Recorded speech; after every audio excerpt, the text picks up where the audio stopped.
Whoop, whoop. We are live, and today is another beautiful day. Today, I'm going to discuss with y'all about an important thing in our lives today our cell phones. Yep, that's what it is. It's our cell phones today. We're going to discuss on what the problems is with the cell phone, according to the articles. With that, let's go and get it cracking, y'all.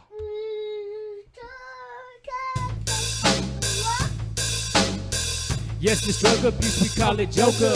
Living sober. Chris Hoppins act like ain't leaving until this world is sober. We living sober. We living sober. Whoa, whoa. Yup, we are live.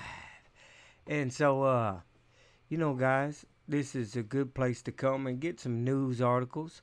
Let's don't forget to subscribe to this channel if you're not already subscribed, because it's a good place to learn a little bit about our addiction and the way that we live and how we can fix that. And oops, sometimes I get a little too much. And don't forget to smash that like button. Yeah, you know what I'm talking about. That's what we do. We smash it. Yeah, y'all. With that, let's go on to the browser then.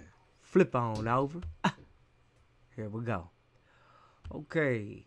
So today, it's a pretty simple thing. We're going to talk about this cell phone stuff. Because cell phones are a big part of our lives today. And it could be just another part of our addiction. So let's go on and read what the Medium says about it today. This is just referring to a guy's instance. It says, I'm sitting in a coffee shop right now that overlooks a busy four-way stop at an intersection. I keep seeing people drive by, and as they roll to a stop, they look down at their phones. Who would have thought? Only to let off the brake, continue their merry way, sometimes their cell phone in hand. All I think is, why, for crying out loud, is it so necessary to check your phone every 2 seconds?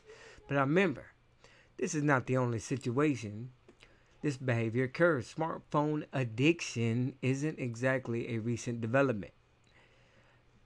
I recently wrote about deactivating my Facebook account because of how it interfered with my daily life.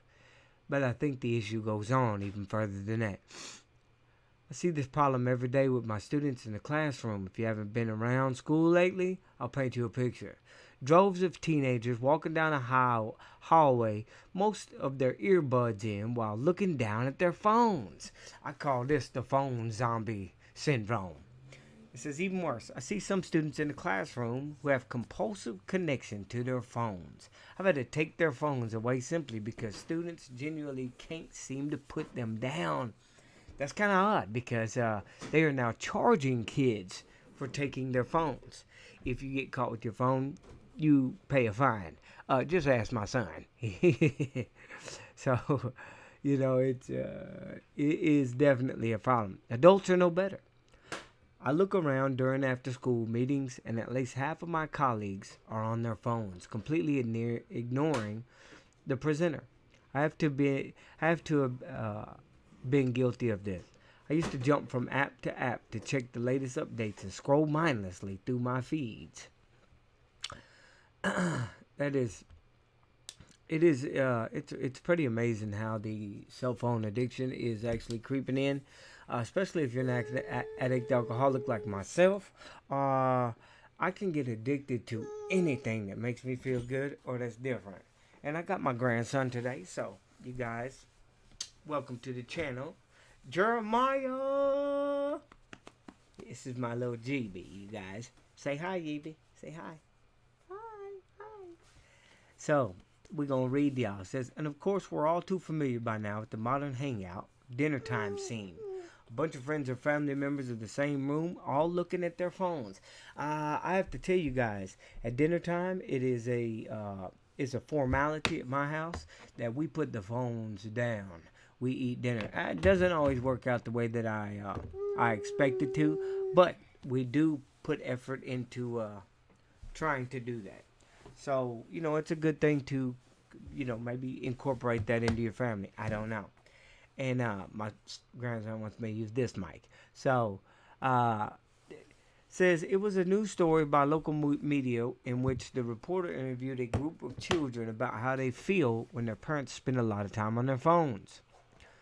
The parents watched the conversation from another room and reacted in such when most of the kids confessed that they often felt ignored or even worse. The child was afraid to interrupt the parent or make them angry. Wow, isn't that odd? Because sounds to me like that's what I used to do in my addiction. When I was using, when I was drinking, I had a problem with interacting with anybody not talking about what I was talking about. So if you wasn't talking about alcohol and drugs, I wasn't talking to you. So now you mean to tell me that we're doing the same thing with our phones? If it becomes unhealthy, it might be worth taking a look at. I don't know though. I'm just saying. It's been more decades since smartphones and tablets first appeared, since humans have been completely glued to their devices. On one hand, technology does make daily life easier and more convenient, but on the other hand, people have become too accustomed to using tech merely as outlets to escape the real world and the people around us. Wow, did you use your cell phone to escape reality? Do I? You know, I have to admit that the cell phone is really not an addiction, although I am guilty of digging into my phone a little bit more than I should sometimes. But a lot of times I use my phone for a way to grow this channel and to teach more. So yes, I do use my phone quite a bit. But I really don't, and I watch UFC a lot. So, but I really can't say that I'm struggling with that addiction today, by the grace of God.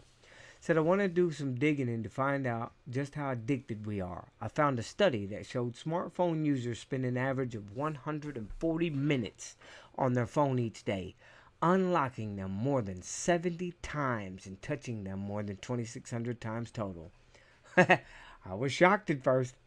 I know I fall under the average user category. Me too.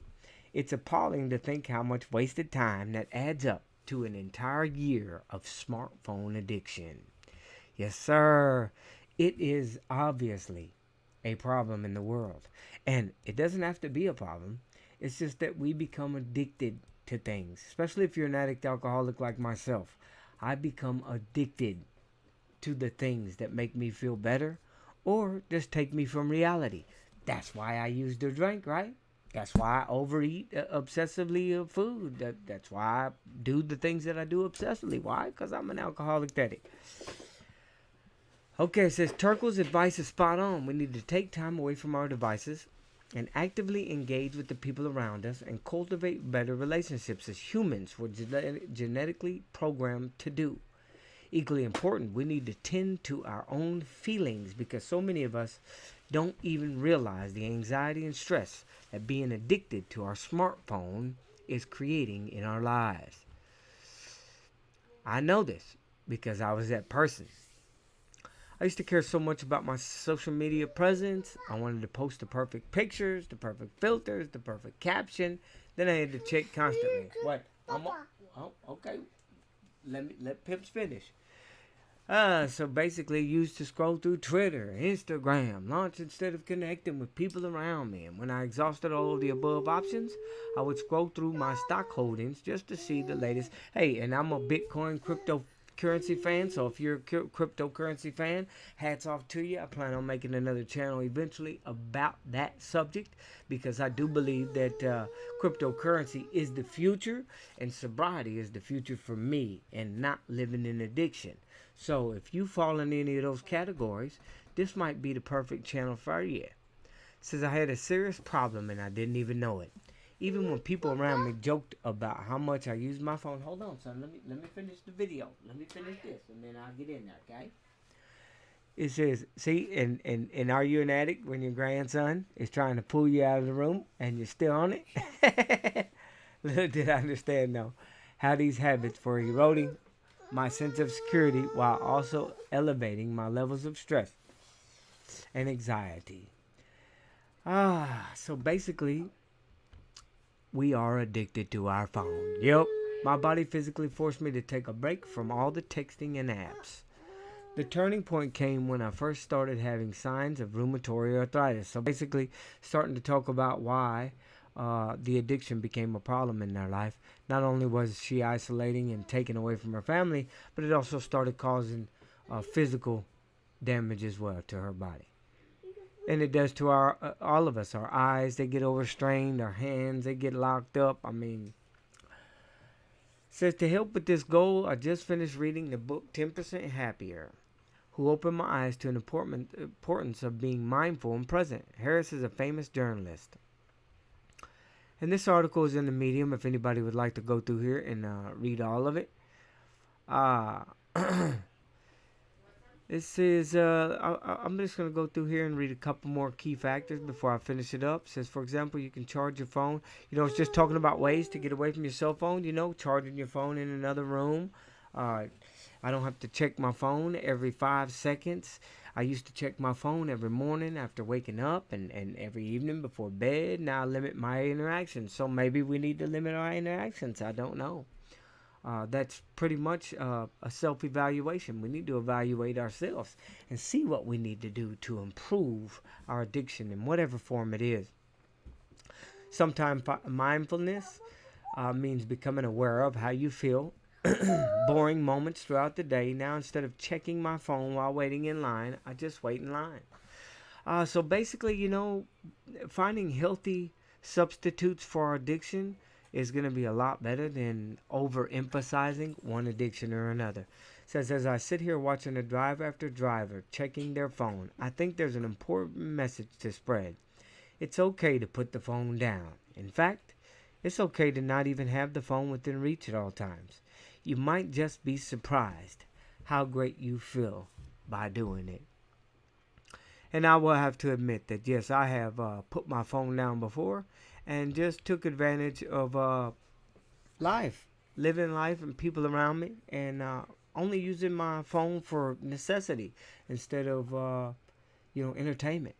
I can find other sources of entertainment. I don't necessarily have to rely on a phone to do that. And I'll just read a couple of these stories. It says, I'll admit, I chronically pull out my smartphone when I'm waiting for something in public, like grocery checkout line, waiting for barista to finish my coffee. I never made contact with people I'm waiting on, and once they see me, I'll put my phone as a mini protest for them to hurry up. We all do it these days. It becomes a natural avoidance. It's hard to resist the urge to escape boredom, for instant entertainment on our devices. Couldn't agree more with you on this. We've been glued to these gadgets while ignoring what's going on around us. Do you ignore what's going on around you? I'm quite aware of my grandsons running around here bugging me. I'm quite aware of that. And it's okay, because I'm participating with him, and that's what we do in this life, is we participate. And when we're obsessed with our phones, sometimes we may not be participating. Are you participating? Let's participate. It says, would you stop having a conversation with the person next to you while you're driving? And yes, conversation with people sitting next to you can be quite distracting. The issue is that we still are living in the now archaic world of human-driven cars. I don't know where that came from. Says, no, that's a valid point. But talking while driving and using a phone while driving are two totally different things. One is safe and legal, the other not so much. And what about using the phone while you're around the people you could, instead of having a conversation with? My point is to be more present, even if people aren't around all the time. Awesome. So this is a great article. It is definitely apparent in my life, and it could be apparent in yours. And if it is, that's what this channel and that's what this program is about. It is about us being aware of what's going on around us and how we can influence and turn our lives and other lives, the lives of other people around, and start to improve this life of addiction. Because as I said, we can become addicted to anything, whether it be your phone, whether it be food, sex, anything, lying. There's a lot of things that can become habit forming, and habits turn into addiction. Addiction turns into obsession. Obsession turns into the loss of everything that we have. So listen, guys, I just wanted to share this article with you. I hope that you enjoyed it. If you like this if you like this video, please drop me a comment. Share this video with other people who might be addicted to their cell phone, who might be dealing with addiction, who might be suffering from the pain of alcoholism and drugs. And listen, guys, this is not the only channel who does this. There's a lot of other people that do these kind of contents, and I suggest you look for those and find the place that we need to go to help us get through this life successfully and find a new way of life for ourselves. And don't forget to smash that like button and subscribe to this channel if you're not already subscribed, because it's a good place to come and to get you some awareness of addiction and how it plays a toll on our body. So listen, guys, if you like what you hear and you want to hear more what I gotta say, smash that like button, guys, and subscribe today. I'm Chris. I'm an alcoholic. 11-19-12. I'm cashing out. Y'all have a blessed day.